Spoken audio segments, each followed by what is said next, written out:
Hello बंधुসকল আপোনালোকে চাই আছে এডুকেটৰ প্লাস আৰু মই ফাৰুকে স্বাগতম জনাইছো আজিৰ ভিডিঅ'টোলৈ। বন্ধুসকল আজিৰ ভিডিঅ'টোত আমি ডিএলএড সম্বন্ধীয় এনআইএছ ডিএলএড সম্বন্ধীয় এটি বহুত ভাল খবৰ এই ভিডিঅ'ৰ জৰিয়তে জনাবলৈ চেষ্টা কৰিম। প্ৰথমৰ পৰা শেষলৈ ভিডিঅ'টো চাই যাব আৰু চেনেলটোত নতুনকৈ আহিলে নিশ্চয় সাবস্ক্ৰাইব কৰি ৰাখিব।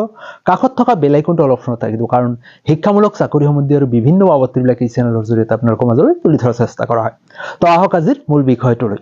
তো বন্ধুসকল ইতিমধ্যে আপোনালোকে ৰাজ্যত যি এনআইএছ ডিএলএড প্ৰাৰ্থীসকলৰ যেটো সুপ্ৰিম কোৰ্টৰ ভাৰ্ডিক্ট আছিল বা যেটো ৰায় আছিল 28/11/2023 চনৰ সেই ৰায়টোৱে এই প্ৰাৰ্থীসকলক ৰিক্ৰুটমেন্টৰ পৰা বঞ্চিত কৰা হৈছিল বা ফ্ৰেছ ৰিক্ৰুটমেন্টত এওঁলোকে অংশগ্ৰহণ কৰাৰ পৰা বঞ্চিত কৰা হৈছিল। তো আজিৰ দিনটোত এটি বিশেষ ৰায় আজিৰ দিনটোত আহিছে।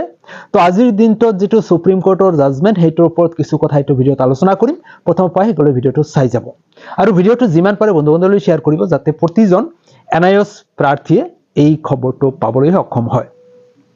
তো বন্ধুসকল ইতিমধ্যে আপোনালোকে জানে যে দেখত যেটো এনআইএছ ডিএলএড 18 মহিয়া আৰু 24 মহিয়া যেটো এটি কেছ হৈছিল সুপ্ৰিম কোৰ্টত যেটো কেছ উঠিছিল আৰু তাতে যেটো 28 নৱেম্বৰ 2023ত যেটো ৰায় ঘোষণা কৰিছিল সুপ্ৰিম কোৰ্টে যে ফ্ৰেছ ৰিক্ৰুটমেন্টত আবেদন কৰিব নোৱাৰিব।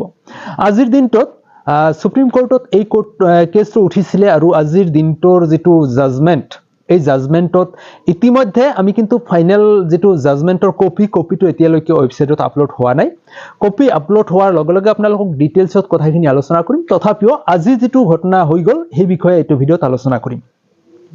তো কথাটো হল যে আজিৰ দিন অৰ্থাৎ 10 ডিসেম্বৰ 2024 আজিৰ দিনটোত যেটো ৰায় আহিলে বা জাজমেন্ট যেটো আহিলে এই জাজমেন্টত উল্লেখ কৰা হৈছে যে যেটো এনআইএছ ডিএলএডৰ প্ৰাৰ্থীসকল আছিল এই প্ৰাৰ্থীসকলক ফ্ৰেছ ৰিক্ৰুটমেন্টৰ বাবে এওঁলোকক মানে এলাউ কৰা হৈছে। মানে আপোনালোকে শিক্ষক নিযুক্তিত অংশগ্ৰহণ কৰিব পাৰিব যিসকলে অলৰেডি এনআইএছৰ ফালৰ পৰা যেটো ডিএলএড সম্পন্ন কৰিলে।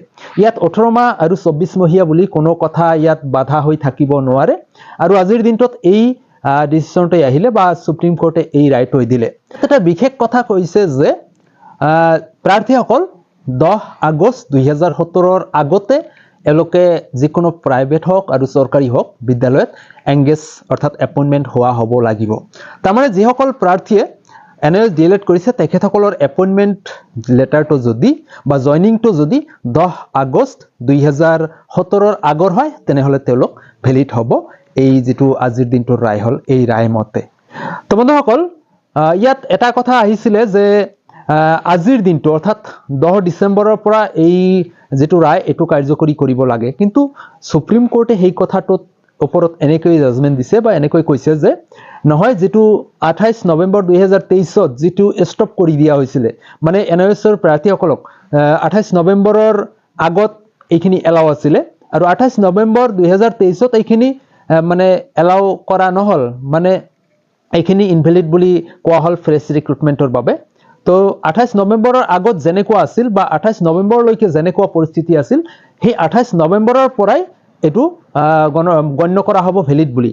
তাৰ মানে 28 নৱেম্বৰৰ পিছত যিখিনি সময় পাৰ হৈ গল এই সময়খিনিৰ মাজতো যদি কোনো ৰিক্ৰুটমেন্ট প্ৰসেস চলি আছে সেই ৰিক্ৰুটমেন্টতো এই প্ৰাৰ্থীসকল যদি বঞ্চিত হৈছিল তেখেতসকলক মানে এলাউ কৰা হ'ব বুলি আজিৰ দিনটোত কোৱা হৈছে।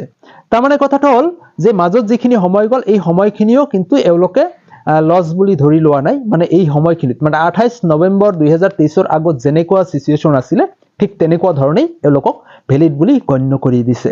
তো বন্ধুসকল আজিৰ দিনটোত হয়তো নিউজ বা এনআইএছ যিসকল প্ৰাৰ্থী আছে তেখেতসকলৰ বাবে এটো এটা বহুত ভাল খবৰ। আজি আমি এইটো ভিডিঅ'ৰ জৰিয়তে আপোনালোকক এই ভাল খবৰটো জনাবলৈ চেষ্টা কৰিলো।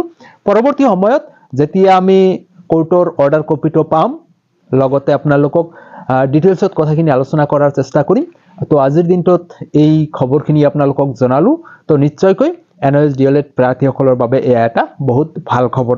তো বন্ধুসকল ভিডিঅ'টো যিমান পাৰে বন্ধু-বান্ধৱলৈ শেয়াৰ কৰিব। আপোনাৰ মতামতটো কমেন্ট সেকশনত কমেন্ট কৰি জনাবলৈ নাপাহৰিব।